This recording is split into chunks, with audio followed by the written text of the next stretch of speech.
Gracias a todos, gracias. Hola, buenas noches, bienvenidos al programa. Yo soy Jaime Bailey, hoy es lunes 13 de mayo. Espero que ayer todas las mamás hayan pasado un día muy feliz, muy feliz. Yo pasé un día dichoso al lado de Silvia, mi mujer, mi esposa, mi jefa, la jefa, que me ha hecho padre por tercera vez. Somos padres de Zoe. Zoe tiene ya 8 años. Mi madre está en Lima, rodeada de sus casi incontables hijos, porque mamá tuvo una heroína ella, ¿no? 10 hijos. 2 mujeres, que son las mayores, luego vengo yo, que soy el mayor de los hombres, y después de mí vienen 7 hombres, todos una seguidilla, 8 hombres. Así que feliz día de la madre, queridísima mamá. La madre más generosa y bondadosa y caritativa que yo conozco. Yo he vivido de ella toda mi vida, ¿no? Esto que hago simula ser un trabajo, pero en realidad yo vivo de ella. Vamos saliendo en directo, son las 9:00 de la noche aquí en Miami. Han pasado cosas muy importantes este fin de semana. Quizá la más importante de ellas, que a mí me ha dado una enorme satisfacción, es que ayer, precisamente domingo 12 de mayo, Día de las Madres, aquí y en algunos países de América, no en todos, la Policía Federal de los Estados Unidos, o sea, agentes del FBI nada menos, acompañados de otros policías dominicanos más renuentes, más remolones, de la división de antilavados, ¿no? Irrumpieron en varias casas.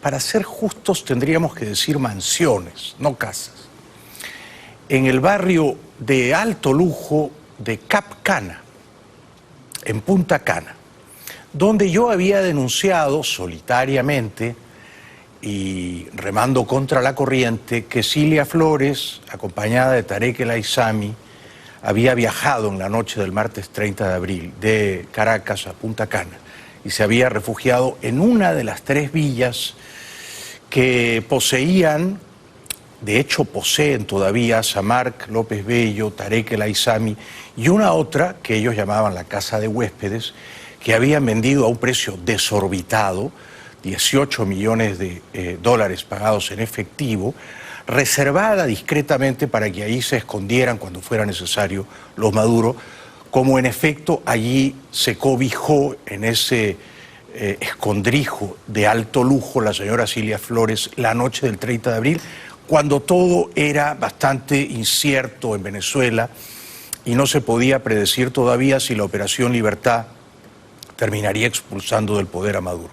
Que ayer agentes federales de la policía, no digo ya de la República Dominicana, agentes federales de la policía de los Estados Unidos, del FBI, hayan irrumpido en Punta Cana y hayan allanado 3 viviendas, la de Samarc, la de Tarek y la casita de huéspedes, revela que mi información, por suerte, y esto no es mérito mío sino de mis fuentes, no estaba tan extraviada, no estaba tan desencaminada. Por supuesto, la señora Flores no entró a Punta Cana registrándose oficialmente como una turista o paseante o forastera en un avión ruso Bombardier Global Express la noche del 30 de abril. Entró de modo furtivo y con la complicidad silente del gobierno de izquierda de la República Dominicana. Téngase en cuenta que los dominicanos llevan muchos años soportando estoicamente unos gobiernos de izquierda bastante chavistas, los de Leonel Fernández y Danilo Medina. La noticia del allanamiento en las mansiones de Cap Cana la vamos a ver en un momentito, pero antes. Por cierto, Samarc López Bello huyó a tiempo de Cap Cana. Sus buenos amigotes en el gobierno dominicano, en la policía de ese país, le alertaron que venían los americanos, que venían los agentes del FBI a capturarlo, y él corrió al aeropuerto de Punta Cana, donde tenía varios avioncitos, juguetitos, y se montó en uno de ellos con su mujer y con sus 3 hijos y se escaparon. Los chicos iban al colegio ahí, en Punta Cana, un colegio muy exclusivo. Se escaparon. ¿A dónde se fueron? Naturalmente a Venezuela. Y yo creo que no se van a atrever a salir de Venezuela un largo tiempo. Como ya no se atreve a salir Tarek El Aissami y mucho menos Diosdado Cabello. Sobre El Aissami pesa orden de captura, encauzamiento criminal, en el Departamento de Justicia, segundo tribunal del Distrito Sur de Nueva York, el mismo que enjuició y condenó al Chapo. O sea que están condenados a vivir el resto de sus vidas unas existencias clandestinas en Venezuela, clandestinas y diría más casi subterráneas, porque estos sujetos paranoicos que desconfían de todo lo que se mueve a su alrededor se cobijan ya en búnkers, no confían en nadie. Bueno, el sábado el presidente constitucional Guaidó convocó a la gente a la calle y una multitud respondió con el entusiasmo previsible. Sin embargo, esta agencia internacional rebaja el mérito de la multitud y dice que había poca gente. Jornada de tímidas protestas opositoras en Venezuela. Unas 2000 personas se congregaron el sábado en una plaza en el este de Caracas. Una floja asistencia frente a las multitudinarias marchas de semanas anteriores. Maduro está de salida. Maduro está derrotado. Maduro está débil. Y es evidente. Ahora, ¿cuánto más nos cuesta ganar? ¿Cuánto más hace falta para que Venezuela gane? Va a depender de nosotros. Bueno, yo le ruego al presidente Guaidó que evalúe seriamente la posibilidad de solicitar una misión internacional, multilateral, de paz que intervenga en Venezuela para derribar a la dictadura y restaurar las libertades. Creo que ha llegado ya el momento de que el presidente Guaidó solicite, invite a la comunidad internacional a socorrer, a auxiliar a nuestros hermanos venezolanos. No contamos con el gobierno de España. El gobierno de España es socialista, lo han reelegido por 4 años más. Para preservar el poder tiene que hacer una alianza nefasta con los neochavistas de Podemos y con algunos grupos independentistas. El canciller socialista español, el señor Borrell, catalán, que como buen español y buen catalán cultiva una larga, antigua alergia a los Estados Unidos, está incómodo porque Leopoldo López se ha refugiado, no ha asilado en la embajada española en Caracas. Esto ha incomodado al canciller Borrell, al embajador español Jesús Silva. Leopoldo se ha instalado ahí además con su familia, no tiene ninguna intención de irse, quiere seguir dando entrevistas. El canciller y el embajador Silva le han pedido que no dé entrevistas, que guarde un perfil bajo. En otras palabras, han tratado de amordazarlo. Ayer domingo, Leopoldo se reunió con el presidente constitucional Guaidó, que fue a visitarlo. Para mí es bastante alarmante que el canciller socialista Borrell se refiere a Guaidó no como el presidente Guaidó, sino como el señor Guaidó, porque además le recuerdo al canciller Borrell que su gobierno, el que preside Pedro Sánchez, ha reconocido a Guaidó como presidente interino de Venezuela. Se ve que se le atraca, se le enrosca la lengua al canciller Borrell y esto le impide decir que Guaidó es el presidente legítimo de Venezuela. Sí, ayer dentro de los contactos normales que mantiene nuestro embajador con todos los agentes en Venezuela, el señor Guaidó visitó la embajada de España, estuvo allí y se encontró también, naturalmente, con el señor Leopoldo López, pero no le den ustedes más importancia, es un puro encuentro rutinario de los que el embajador de España mantiene con los agentes que están participando en el proceso, participando de alguna manera, que son relevantes en el proceso político en Venezuela. Bueno, es bastante patético el canciller Borrell, ¿no? Porque Guaidó no es el señor Guaidó y no es un agente, no es un agente. Luego añade un agente relevante, o sea, de pronto tiene piedad con el presidente Guaidó. Guaidó es el presidente constitucional de Venezuela, señor Borrell, presidente legítimo. Y así lo ha reconocido su propio gobierno. Entonces, que usted le escamotee la legitimidad que ostenta, la verdad que es una mezquindad gigantesca, que usted aluda a él como el señor Guaidó. Luego dice que fue un encuentro sin importancia. ¿Cómo va a ser un encuentro sin importancia? Es un encuentro entre el presidente de Venezuela y el preso político más relevante de ese país. Es un encuentro de capital importancia. Son probablemente, junto con María Corina Machado, los principales líderes morales de la oposición venezolana. Y sin embargo usted los desdeña, los rebaja, los menoscaba, como si hubiera sido un encuentro fortuito de 2 peatones en la puerta de la embajada. Hoy mismo el señor Guaidó estaba en la embajada de Argentina, Hace unos días estuvo en la Embajada de España. Naturalmente, el señor Leopoldo López está allí, la embajada es pequeña, naturalmente se vieron, pero nosotros no le damos más trascendencia, ¿no? ¿No le preocupa entonces que esta sede se pueda convertir en un centro de la política venezolana, como dijo? No creo que por eso se convierta en un centro de la política venezolana. El hecho de que el señor Leopoldo López esté allí no quiere decir que el embajador deje de desarrollar las actividades que normalmente desarrolla, ¿no? Esas actividades, creo yo, siendo el embajador del Reino de España y siendo España una monarquía parlamentaria, una democracia acrisolada que lleva más de 4 décadas rindiendo honores a las tradiciones republicanas, democráticas, ilustradas, ese embajador debería apoyar a Leopoldo López y no tratarlo como un intruso, como una suerte de mosca zumbona que se ha metido inopinadamente en la casa y que uno está contando las horas para que se retire, se vaya, ¿no? Porque viene a ser un fastidio, una mortificación, una impertinencia. Es evidente que Borrell está fastidiado por la presencia de Leopoldo López en la Embajada de Caracas. Y es evidente que tampoco celebra demasiado que el presidente Guaidó vaya a la embajada a hablar, no con Silva, el embajador, sino con López, el preso político. Pero para mí nada de esto es sorpresa, ¿no? Nada de sorpresa. Calificaría así como una sorpresa, mirada en retrospectiva, que el gobierno de Sánchez haya reconocido a Guaidó como presidente de Venezuela. Pero por lo visto, al canciller de Sánchez le cuesta mucho trabajo reconocer, al menos en el habla coloquial, en una rueda de prensa, a Guaidó como presidente de Venezuela. No lo dice. Y si no lo dice es porque le fastidia, ¿eh? Porque no está de acuerdo. Y porque tal vez cuando Pablo Iglesias, el líder neochavista de Podemos, dice: a mí fuentes del gobierno socialista de Sánchez me han dicho que se arrepienten de haber reconocido a Guaidó, tal vez es verdad, al menos por boca del canciller Borrell.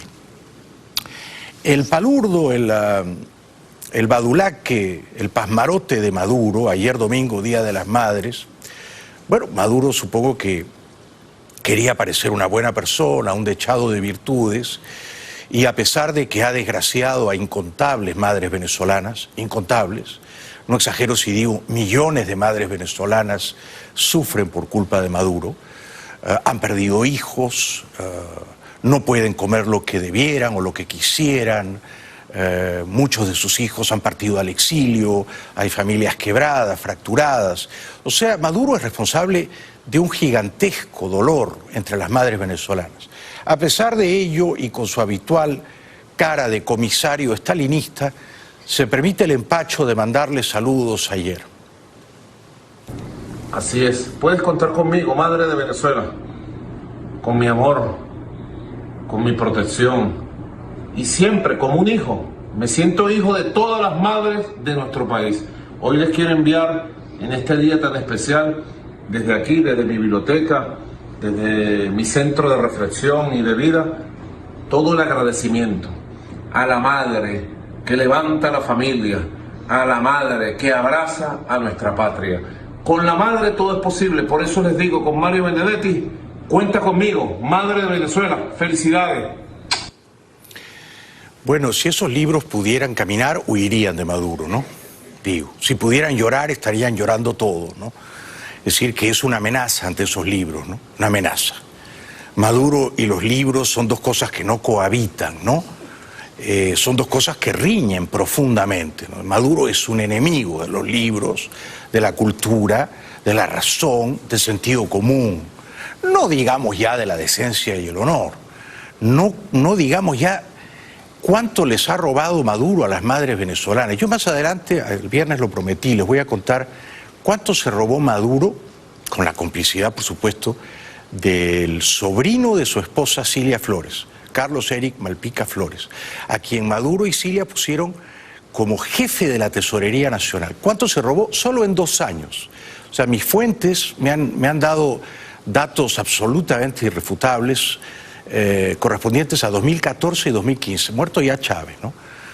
Mis fuentes me aseguran que con Chávez en vida Maduro no robó, no se atrevió a robar, y que esta fue una de las razones por las cuales a la hora de elegir Delfín heredero, Chávez eligió a Maduro, porque Maduro no había robado, estaba esperando que Chávez se muriera.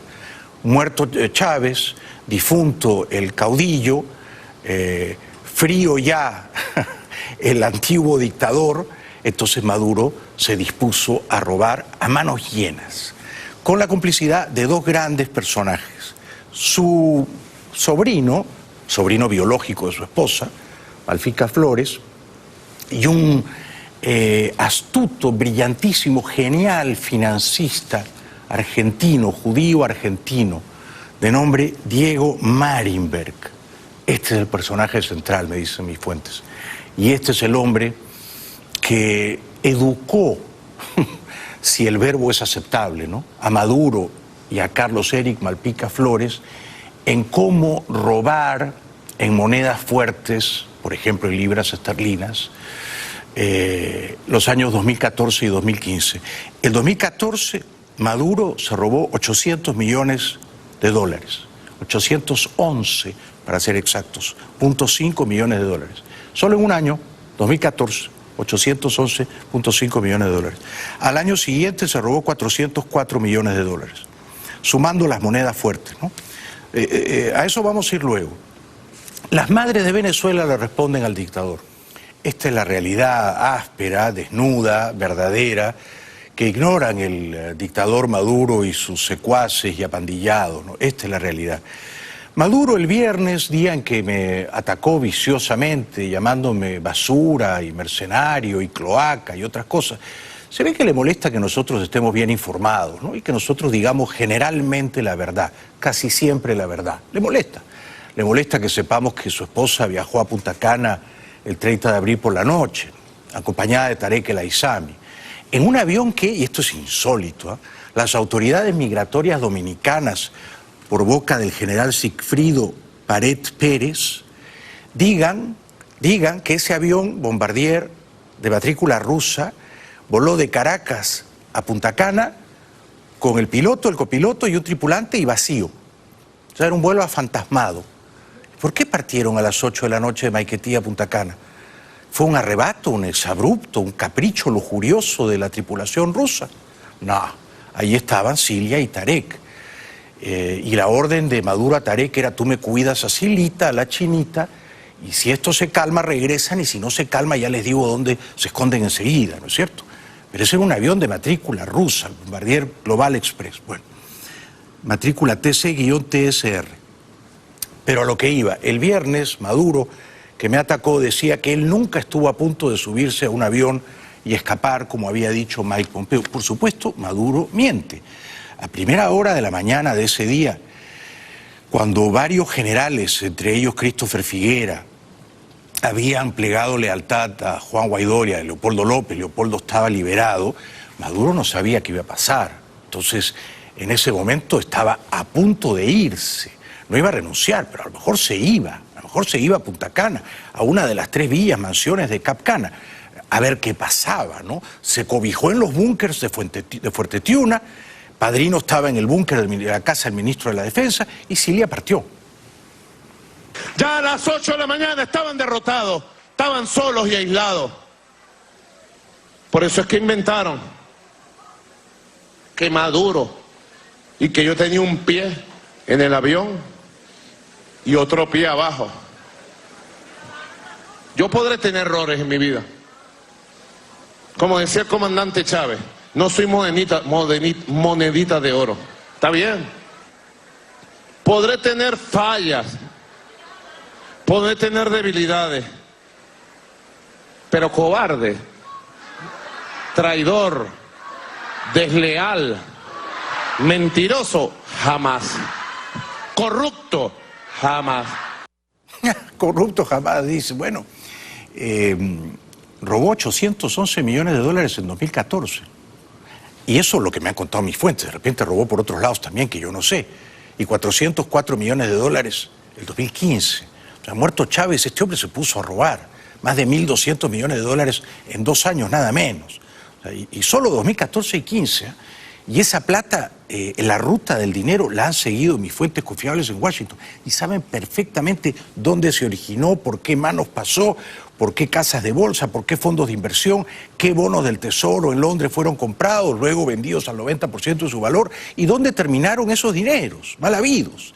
Esa era una triangulación perfecta entre Maduro, el dictador, el sobrino de su mujer, Carlos Malpica Flores, que era el tesorero de la nación, y Diego Marinberg, el financista genial que movía los dineros. Generalmente robaban los Maduro en pounds, en libras esterlinas. Increíble, ¿no? O sea, que esta gente no ahorra en bolívares y no roba en bolívares soberanos tampoco. ¿Qué ocurrencia? Maduro el viernes decía que todo era mentira y que el viaje de Cilia a Cap Cana, Punta Cana también era mentira. Entonces, cuando ya se vieron derrotados, Mike Pompeo creó esa mentira. Y luego buscan a los mercenarios del periodismo de Miami, a las cloacas, una cloaca podrido como Jaime Bailey, para que invente otra mentira. Y con una mentira atrape la otra. Y a la gente se le olvide que Mike Pompeo dijo que Maduro se iba y los rusos no lo dejaron. Y empezar a repetir, como han repetido en redes sociales, una mentira sobre otra. Pero ahora se meten con Silita. Silita la bonita, mira qué bonita está Cilia. Vamos a darle un aplauso a Cilia, la primera combatiente. Yo no sé si Silita será bonita, porque la belleza es una cosa tan subjetiva. Si Maduro está enamorado de ella, es miope y la ve bonita. Yo no la veo tan bonita, pero en fin, esta es una cosa ya que yo no voy a entrar a eso, ¿no? Lo cierto es que el sobrino de Silita, la bonita, la chinita, sobrino biológico, el hijo de su hermana, fue capital en la triangulación para saquear a Venezuela, una vez muerto Chávez. Una vez muerto Chávez, Maduro, Silita la bonita, Malpica Flores, se pusieron a robar. Dijeron, hemos perdido tiempo, han robado todo menos nosotros, hay que ponernos al día. Entonces, y luego, si yo estaba tan extraviado en las nubes, diciendo boberías, ¿por qué ayer, a pocos días de que yo hiciera la denuncia acá, agentes del FBI, de la Policía Antinarcóticos de Estados Unidos, entraron en el barrio de Cap Cana, exactamente el barrio que yo había dicho, y no solo a la casa de Samarc, sino a la casa vecina de Tarek y a la casa de huéspedes reservada para los maduros? ¿Por qué? Encontraron en una de esas casas, no sé en cuál, si la de Tarek o la de Samarc, 30 relojes. ¿Han visto la foto de los 30 relojes? 30 relojes. Es decir, el mueble, el aparador donde estaban los 30 relojes que giraban automáticamente, es una cosa increíble. Relojes, estamos hablando de Cartier y Rolex como los más baratos, ¿no? Esos relojes no bajan de $10.000 cada uno. Entonces, no estábamos tan fuera de la realidad si el FBI ayer intervino 3 casas en Cap Cana. No encontraron obviamente a Silita. Ella pasó una noche, quizá máximo 2, y luego regresó cuando las aguas habían amainado en Caracas. Y no encontraron a Samarc López Bello y su mujer y los 3 hijos. Su mujer se llama Loisinet, porque salieron, escaparon a tiempo y fueron a Venezuela, que es un vuelo corto de Punta Cana a Caracas. Regresamos después de la pausa, les voy a contar todo sobre la intervención policial ayer en Cap Cana, cómo dio la noticia a la prensa dominicana, que siempre tiene una mirada un poco risueña, ¿no? Un poco risueña. La corrupción no es algo que se persigue de una manera muy encarnizada en la isla de la Española. Hay bastante tolerancia o permisividad, al menos en los gobiernos de Fernández y de Medina.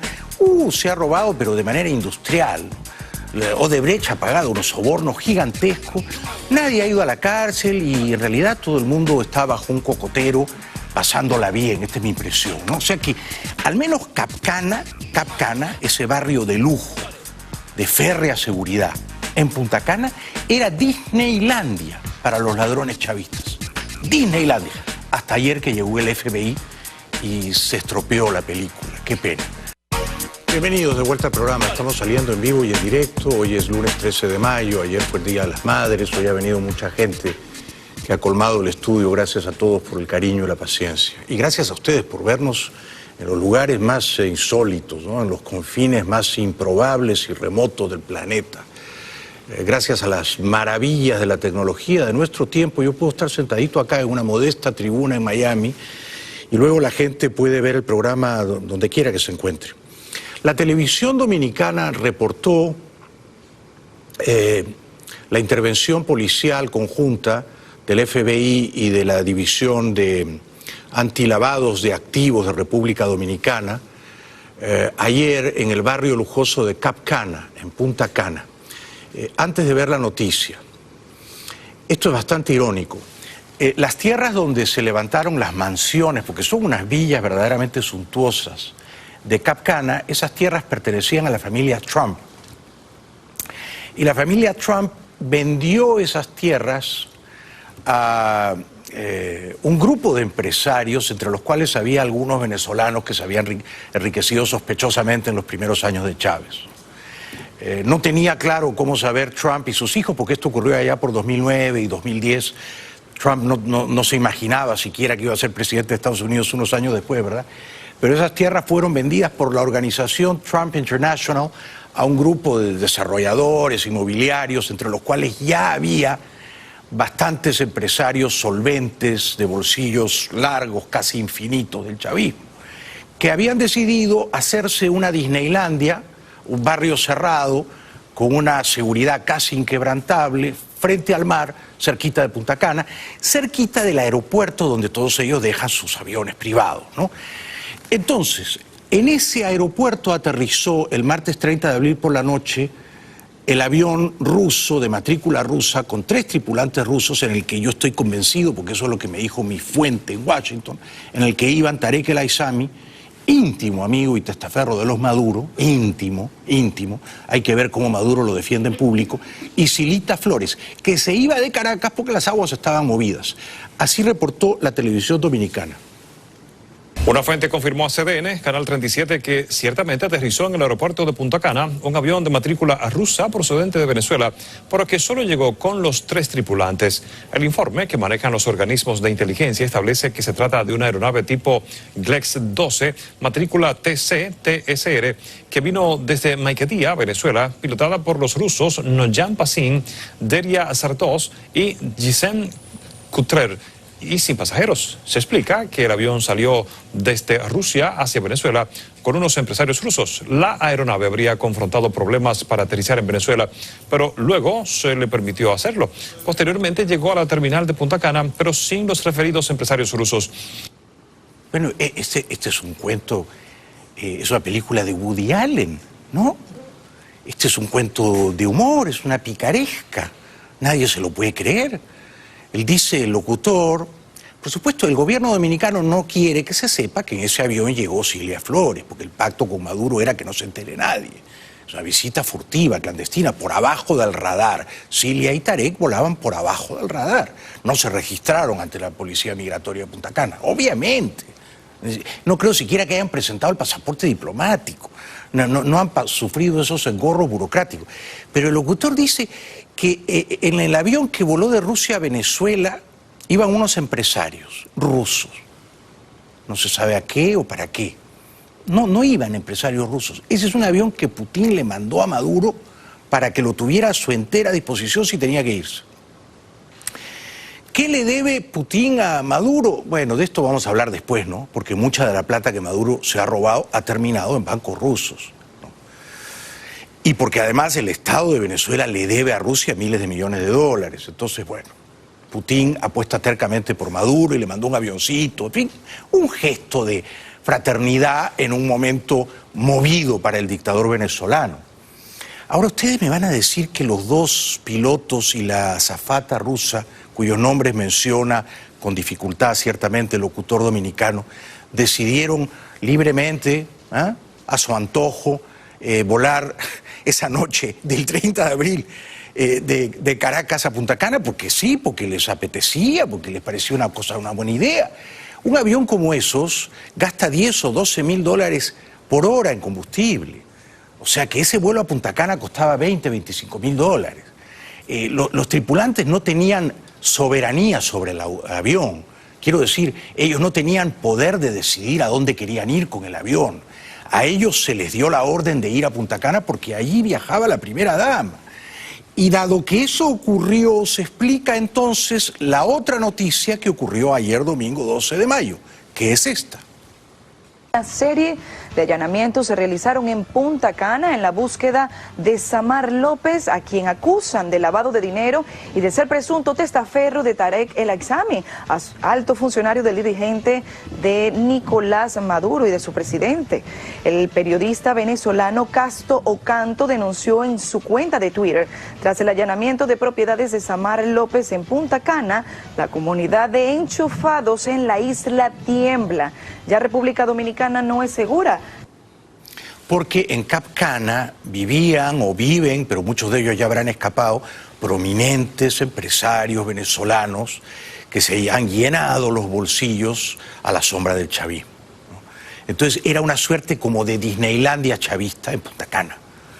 Quizá habría uno que otro dominicano, pero eran principalmente venezolanos.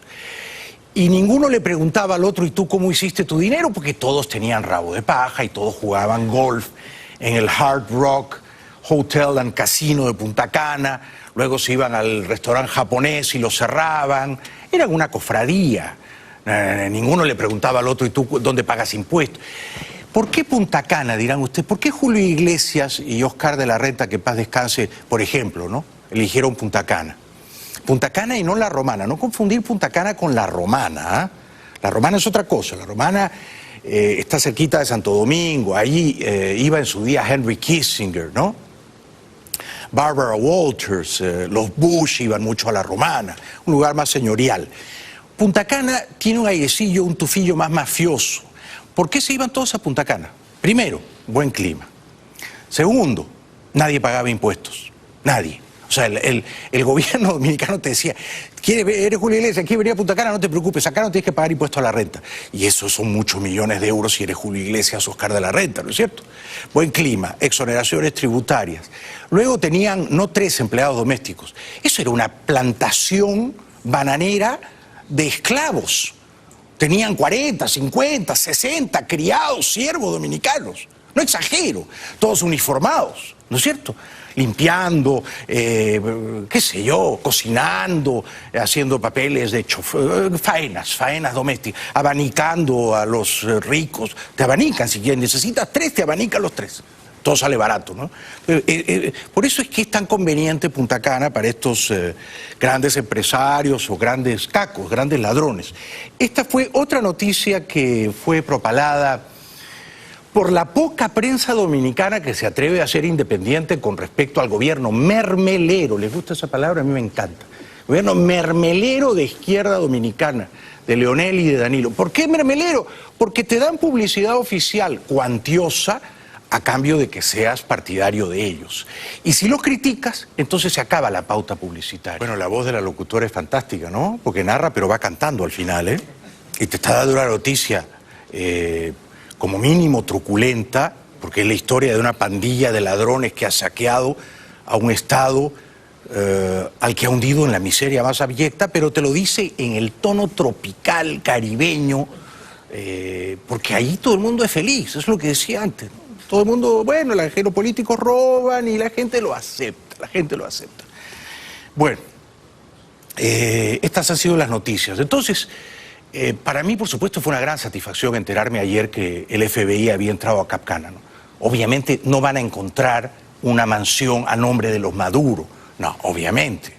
Como ustedes no van a encontrar una cuenta bancaria en Rusia a nombre de los Maduro, no. Pero las casas eran de Samark y de Tarek.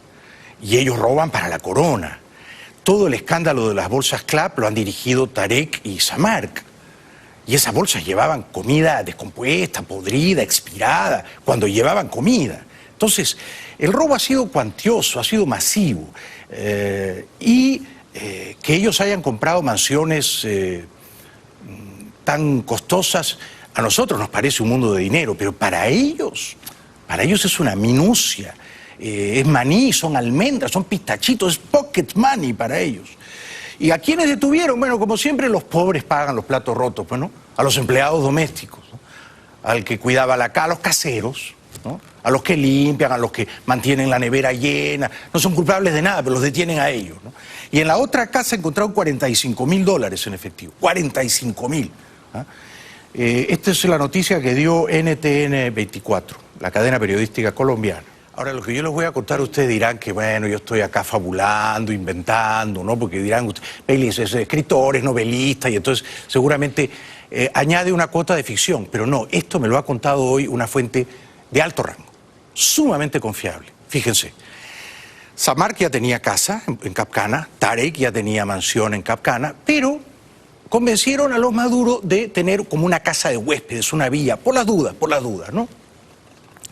Y había una casa que se vendía en $13 millones, y había estado largo tiempo a la venta y nadie la compraba, porque bueno, no es fácil encontrar un comprador por una casa de $13 millones en Punta Cana, ¿no? En Punta Cana. Esa casa era de Dino Campaña Ricard, dominicano. La compra Tarek, pero Tarek le dice a Maduro que la casa cuesta $18 millones. O sea, Tarek le roba a Maduro $5 millones, le sube el precio de la casa, que ya era un precio infladísimo, porque nadie quería pagar 13, y Maduro, a través de Tarek, termina pagando 18 millones. O sea, entre los ladrones se roban ellos también. Tarek dijo, bueno, Maduro no sabe, no ha venido, no la conoce, yo le digo que cuesta 18. Si total Maduro es un tipo que roba $800 millones al año, no lo va a sentir, no le va a hacer cosquillas. Así fue. Estas son imágenes de la casa que le compraron a Maduro, casa que era de Campaña Ricard, que costaba 13 y pagaron $18 millones en efectivo en maletincitos que le entregaron a Campaña.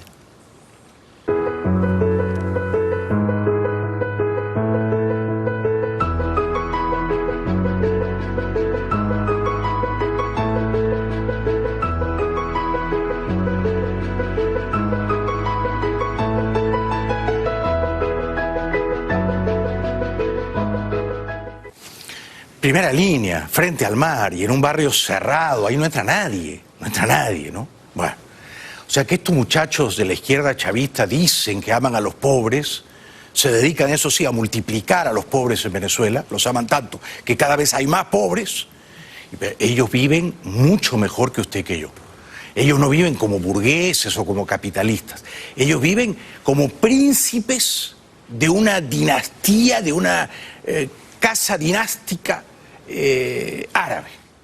No se privan de nada, o sea, van por lo mejor, por lo más caro. Por eso, en Gables Estates, hace poco más de un año, el brillante periodista de Univisión, Gabriel Reyes, descubrió que Samar López Bello poseía esta mansión de 9 habitaciones. Había pagado por ella $16.5 millones en efectivo en maletincitos. Bueno, es una obscenidad y al mismo tiempo es una idiotez, una estupidez oceánica, ¿no? Y yo no sabía que podía existir un reloj que costara más de $500,000. Pero es una obscenidad, ¿no? Cómo han robado, cómo han dilapidado la riqueza de Venezuela.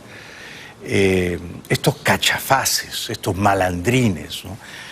Bien pronto van a estar en la cárcel. Entre tanto, Diosdado Cabello, creo yo, y antes de ir a la pausa, está asustado porque Guaidó ha comprendido ya que necesita la ayuda internacional para derrotar a las bravas y usando la fuerza a la dictadura cruel, desalmada de Maduro y Cabello. Y por eso ha dado instrucciones a su embajador en Washington, al señor Carlos Vecchio, para que se reúna con el jefe del Comando Sur aquí en Miami. Eso ha puesto muy nervioso a Cabello. Entonces preparémonos ahorita, preparémonos todos ahora. Y que sientan ellos que todo lo que le están pidiendo al imperialismo que le haga a Venezuela, se lo vamos nosotros a hacer a sus socios aquí. Preparémonos, ¿saben lo que estoy hablando, verdad? Sabemos lo que estamos hablando, ¿verdad?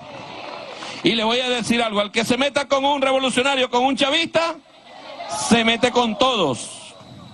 Se mete con todos y con todas. Con todos y con todas. Yo creo que está asustado, él sabe bien que no puede salir de Venezuela, lo mismo que el Aizami, lo mismo ahora que López Bello, Maduro, en fin, todos esos dineros mal habidos los tienen en cuevas, madrigueras, escondrijos en el mundo, pero dudo mucho de que puedan usarlos, disponer de esas fortunas escandalosamente robadas a Venezuela. Espero que ese dinero o buena parte de él sea recuperado y devuelto a los venezolanos. De los cuales ha sido esquilmado.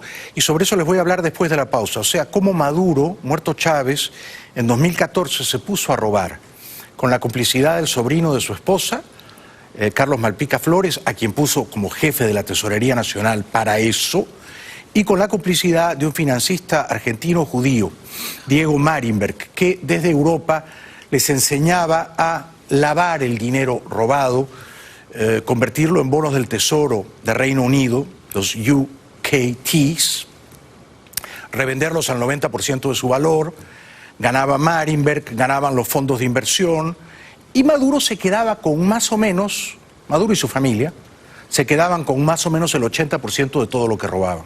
Eso fue en 2014 811 millones de dólares y en 2015 404 millones de dólares, solo en 2 años. Regresamos con eso después de la pausa. Bienvenidos de vuelta al programa. Bueno, esto que viene a continuación no va a ser tan fácil para mí, pero haré mi mejor esfuerzo para ser claro y sencillo, ¿no?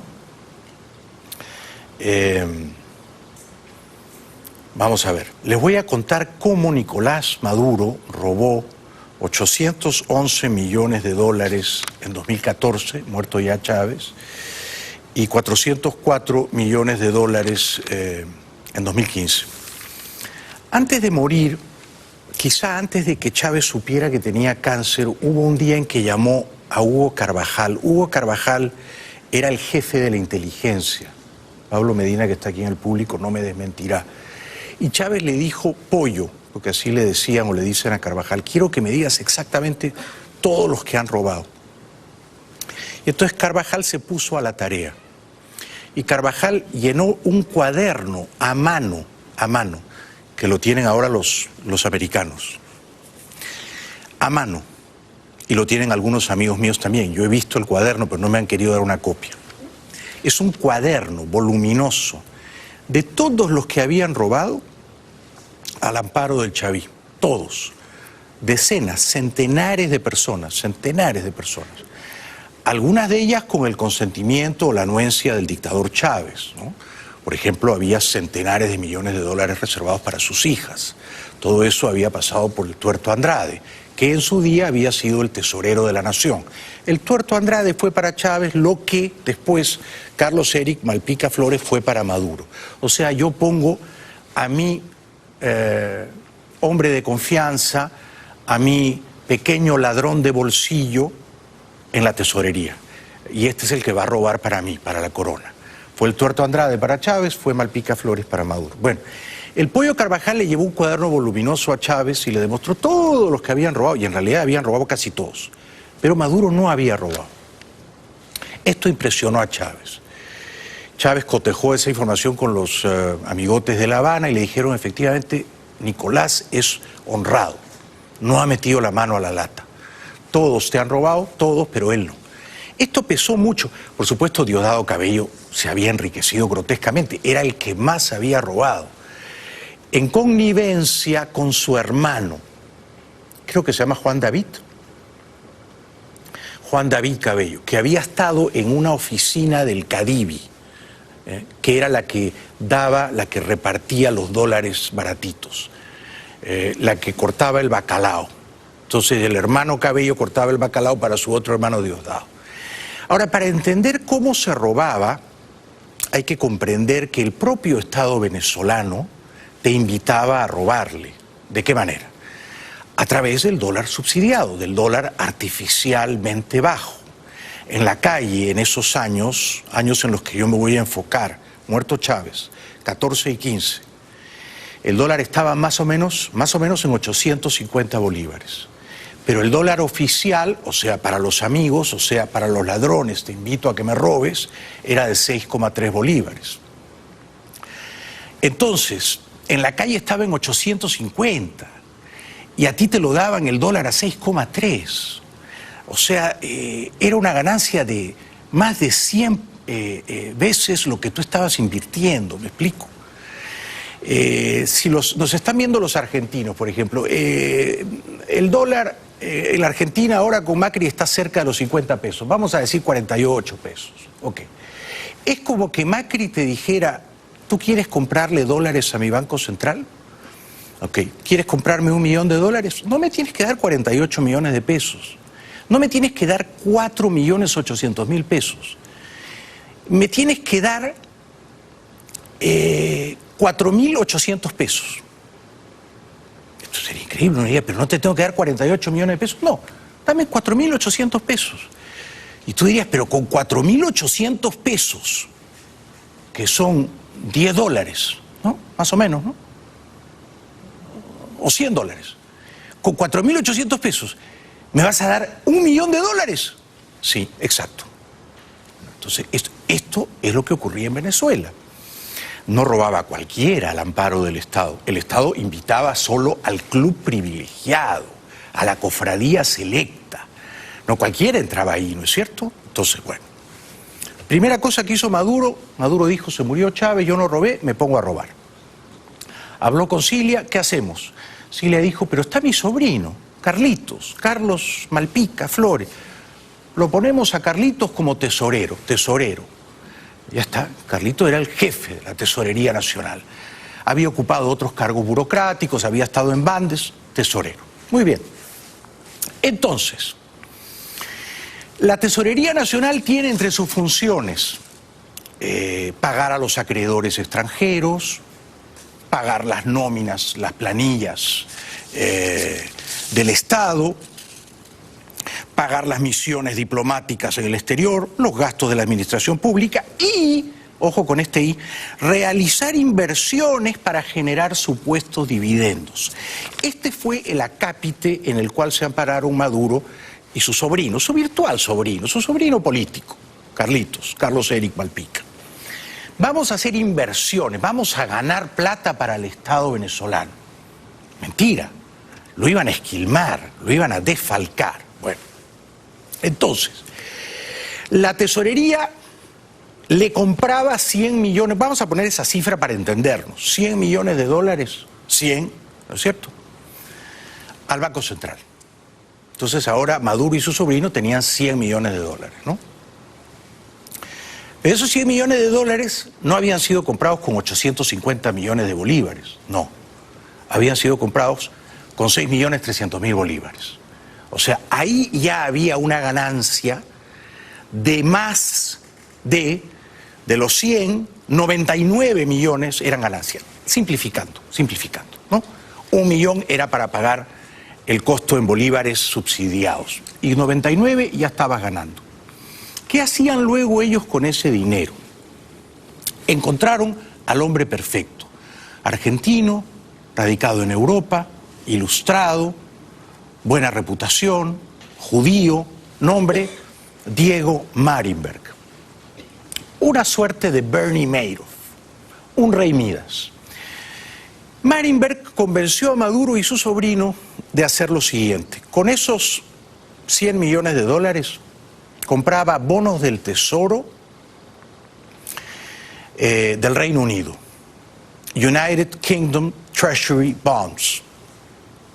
Convertía los dólares en libras esterlinas, en pounds. $100 millones se convertían en unos 77 millones de libras esterlinas. ¿Querían ellos ahorrar en ese instrumento financiero, digamos, a 5 o 10 años, en un bono del Tesoro del Reino Unido? No querían ahorrar. Querían obtener los pequeñísimos escuálidos dividendos que generaba a lo largo de 5 o 10 años ese bono del Tesoro del Reino Unido. Tampoco. El interés no era el dividendo, no era tampoco. Lo que querían hacer era, luego, gracias a Marinberg, que se encargaba de todo, vender esos bonos del Tesoro a un fondo de inversión europeo. Ahora, ¿por qué el fondo de inversión te iba a comprar esos bonos del Tesoro que Marinberg había comprado para Maduro y su sobrino? Porque Marinberg le decía, mira, cómpralo al 90% de su valor facial. No está mal, ¿no es cierto? Entonces el fondo de inversión, unos bonos que costaban 77 millones de libras esterlinas, los compraba en 69 millones de libras esterlinas. Una operación en la cual había ganado 8 o 9 millones de pounds al hacer la compra. ¿Y con qué se quedaba la casa de inversión, el Fondo de Inversión Europeo? Con un instrumento absolutamente sólido, que son bonos del Tesoro del Reino Unido. no se me ocurre a mí, los bonos del Tesoro de Alemania quizás rivalizan en solidez, ¿no es cierto? Con lo cual ahí habían ganado Marienberg, que ganaba 10% de todo lo que movía, 10% de todo lo que movía, y el Fondo de Inversión Europeo, que pagaba 90% del valor. En ese momento, y no había ocurrido un año siquiera entre que Marienberg había comprado los UKTs y se los vendía a un fondo de inversión al 90% de su valor facial, en ese momento quedaban 68 millones de euros. Listos, ya está. Marienberg se quedaba con el 10%, vamos a redondear, quedaban 60, 61 millones de euros, y ese dinero, de ese dinero de los 61 millones de euros, para simular ante la tesorería que había sido una buena inversión, el millón de los 100 millones que te había dado el Banco Central, fíjense, el millón, los otros 99 eran robo, ¿no? Le devolvían 2 millones al Banco Central. ¿Me explico? No sé si me explico. Esos 61 millones de pounds, vamos a sacarle 1 millón de pounds más otro, y se los dabas al Banco Central. Le decías, tú me diste 1 millón, te doy 2 millones. Mira qué gran inversión hemos hecho, somos unos genios. Y Maduro y su sobrino se habían robado en libras esterlinas 60 millones en esa operación. Ahora ustedes dirán, ¿y esa operación la hacían una vez al año? No, miren, solo 2014, espero no abrumarlos, ¿ya? Espero no abrumarlos, me quito los anteojos. Voy a contar las operaciones de 2014. Febrero 24, 49.5 millones de pounds. Febrero 26, 17 millones de pounds. 9 de abril, 17 millones de pounds. 10 de abril, 49.5 millones de pounds. 8 de mayo, 58 millones de pounds. 14 de octubre, 86.5 millones de dólares. 14 de octubre, el mismo día, 200 millones de dólares. 16 de octubre, 40 millones de dólares. 17 de octubre, 60 millones de dólares. 10 de noviembre, 60 millones de dólares. 10 de noviembre, 40 millones de dólares. 1 de diciembre, 30 millones de pounds. 1 de diciembre, 30 millones de pounds. Maduro y su sobrino robaron en 2014 486.5 millones de dólares y 251 millones de libras esterlinas, que convertidas a dólares son 325 millones de dólares, un total de 811.5 millones de dólares solo en 2014. Y yo tengo acá en los papeles que me han dado mis fuentes exactamente los nombres de todas las empresas beneficiarias fantasmas de Maletín, todas. East River, Prudence Assets, Insecurities International, East River, Adder, Latam High Income Fund, Insecurities, Adder, Intersecurities, Intervalores, Intersecurities, Adder, porque, by the way, Adder Capital es el fondo de Diego Marienberg. Tengan en cuenta que si Maduro ese año robó 811 millones de dólares, Marienberg se quedó con 81, ¿no es cierto? Debido a lo cual, el señor Diego Marienberg ahora ha invertido casi 500 millones de euros en distintas operaciones en Europa. Solo Marienberg, a través de su fondo Adder Capital, solo Marienberg, con las platas que ha ganado lavando dinero robados del chavismo, ha comprado casi el 6% del grupo Prisa de España. Solo Marienberg, ¿eh? O sea, se ha convertido en un jugador pesado en el mundo financiero de Europa, quedándose con el 10% de lo que robaba Maduro. No sé si me dejé entender. Sí, se entendió la ruta del dinero, la triangulación eran Maduro, el tesorero que era su sobrino político y Diego Marienberg. Diego se quedaba con el 10%, compraba bonos del Tesoro de Londres, los vendía a un fondo de inversión que pagaba el 90% de su valor. Al Banco Central, que es el tonto de la película, le daban no 1 sino 2 millones de dólares y le decías a ganar un montón. Y Maduro y su sobrino, hechas las sumas y las restas, yo diría que de cada 100 millones de dólares se quedaban con unos 77 o 78 millones de dólares. La ironía es que robaban en libras esterlinas. Esto yo no me lo hubiera imaginado. Yo sé que la mafia rusa que está en Londres ahorra en libras esterlinas. Yo no sabía que la mafia venezolana, chavista, bolivariana, yo pensé que ahorraba en dólares. No. El dólar le parece una moneda feble. Maduro y su familia roban y ahorran en libras esterlinas. en libras esterlinas. Después les cuento a dónde se fueron, ¿no? Dónde escondió Marienberg esos 811 millones de dólares que robaron el 14 y los 404 millones que robaron en 2015. By the way, si esto lo tengo yo, esto lo tiene también el Departamento de Justicia de Estados Unidos, ¿no? O sea que, primero, no se crean que Maduro y los suyos van a poder gastarse este dinero robado. No lo van a poder gastar, ni en esta vida ni en las próximas 7, porque mis fuentes saben dónde está ese dinero, cómo se robó, cómo se originó, cómo viajó, por qué manos pasó. O sea que ese dinero tarde o temprano va a ser congelado y confiscado. Maduro no va a poder disponer de su riqueza mala vida. Regresamos después de la pausa.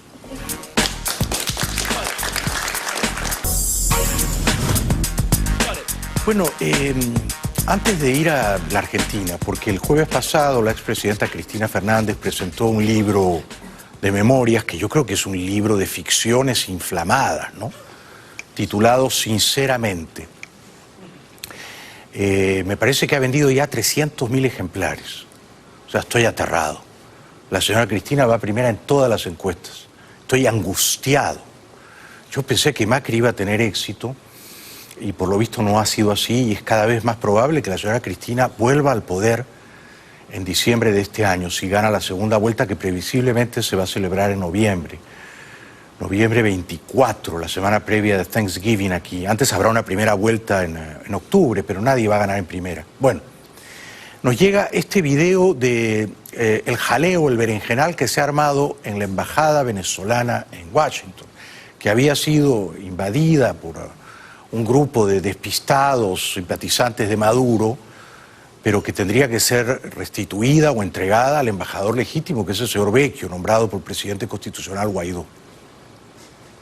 Vean ustedes las imágenes a esta hora en vivo, en directo. Están llegando allí oficiales de la policía con herramientas en mano. Quieren irrumpir en la institución de Venezuela, sede diplomática venezolana. Así se rompería con el derecho internacional. Con este momento es una última hora que queremos mostrar al mundo. Si no lo hacemos nosotros, difícil que muchos lo estén mostrando a esta hora. Situación irregular que se da, que se vive, que se puede apreciar a través de nuestra pantalla.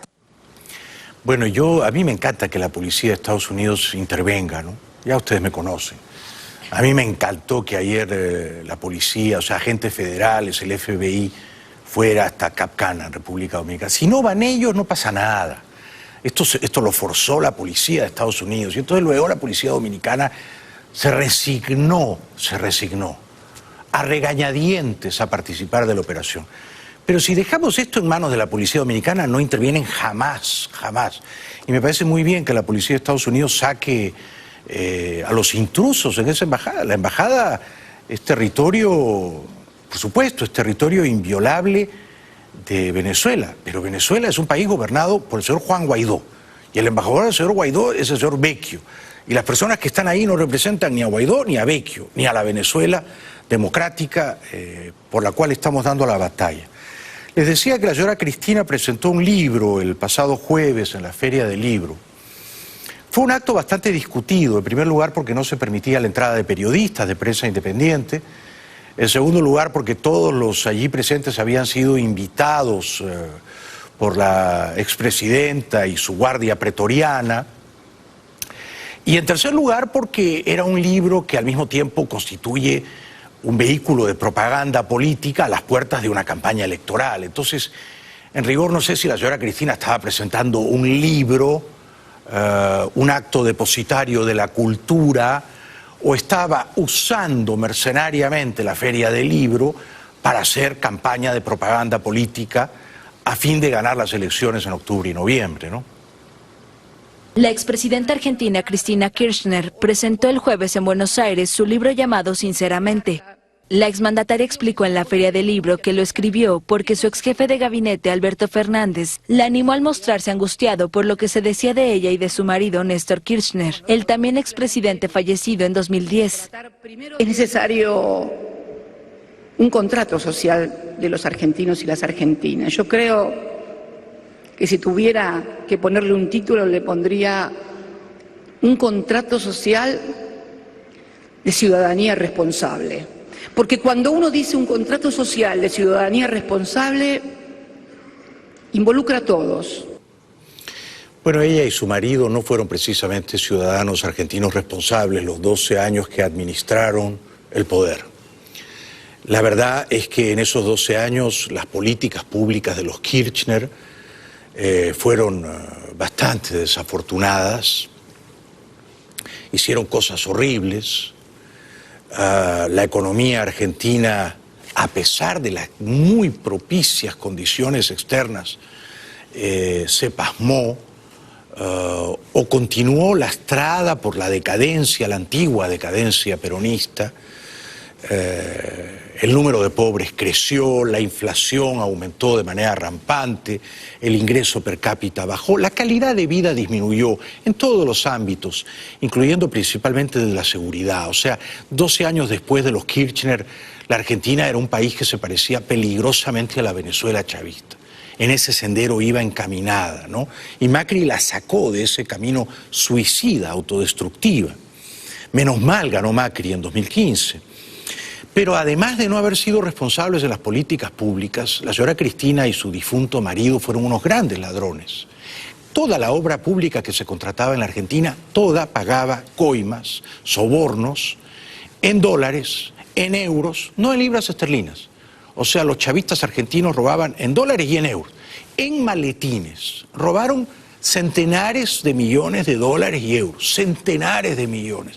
Esto lo han confesado las personas que llevaban los maletines, a Néstor, a Cristina y a sus mandantes y recaderos. Todo esto está profusamente documentado por la justicia argentina. Ahora, ¿por qué el 34% de argentinos se resiste a creer estas pruebas irrebatibles?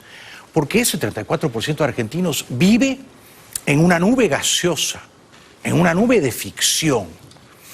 Vive en el territorio del manicomio, de la fabulación, de la demencia pura. Son orates, son orates. Creen que Cristina es víctima de una conspiración, una perseguida política, que esos robos no existieron y que ella debe regresar al poder porque encarna la voz de los pobres. Porque cuando uno dice un contrato social de ciudadanía responsable, involucra a todos, desde el empresario ciudadano en su ámbito y en su actividad y con su responsabilidad, por un dirigente sindical, por un dirigente intelectual, por un ciudadano que trabaja de operario, son cooperativistas o tienen un plan de trabajo porque no han podido conseguir trabajo, pero que es necesario que todos pongamos el esfuerzo para generar trabajo genuino, por ejemplo, y que el compromiso sea de todos. En un país serio, y no hablo de Europa, no hablo de Alemania, Dinamarca, Suiza, hablo de Chile. En un país serio, esta señora estaría liquidada políticamente y en la cárcel, abrumada porque hay una montaña de evidencias contra ella y su familia por casos de corrupción. Pero la Argentina se resiste a ser un país serio y por eso, en las puertas de la Feria del Libro el pasado jueves, la aclamaban como una rockstar y por eso es cada vez más probable que ella sea elegida presidenta en noviembre. La expresidenta de Argentina, Cristina Kirchner, saludó a la multitud que acudió el jueves a la presentación de su obra Sinceramente en la Feria del Libro en Buenos Aires. Sin importar la lluvia, fue aclamada por sus seguidores que durante horas la esperaron con banderas y gritando Cristina Presidenta. Argentina se mantiene expectante sobre si la exmandataria se postulará a las presidenciales de octubre. En serio, son una caricia al alma. Los quiero mucho a todos y a todas. Gracias. Regresamos después de la pausa. Bueno, el general venezolano Ramón Rangel se permite este gesto de rebeldía encomiable. Regresamos después de la pausa.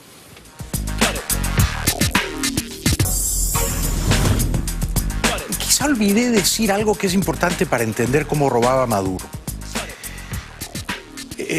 Cuando dije que ellos pedían 100 millones de dólares, pagaban al cambio de 6,3, o sea, pagaban 630 millones de bolívares, ¿no es cierto? Okay. Por 630 millones de bolívares recibían 100 millones de dólares. Pero en ese momento el cambio real eran 850 bolívares por dólar. Por lo tanto, con 850 millones de bolívares solo recibías $1 millón. ¿Me explico? Entonces ellos le daban 630 millones de bolívares al Banco Central, recibían 100 millones de dólares y luego de toda la movida de la operación le pagaban en bolívares al Banco Central. No 630 millones de bolívares, sino 1.260 millones de bolívares. Parecía mucha plata, una ganancia del 100%, pero en el cambio real era solamente menos de 2 millones de dólares. Regresamos. Bueno, si hoy les conté cómo robó Maduro el 2014, mañana les voy a contar cómo robó el 2015 y seguiremos informando sobre Cap Cana. Gracias de corazón, gracias por vernos y sobre todo gracias a los agentes de la dictadura venezolana que nos ven y nos insultan. Algo estamos haciendo bien entonces. Gracias, chao, chao.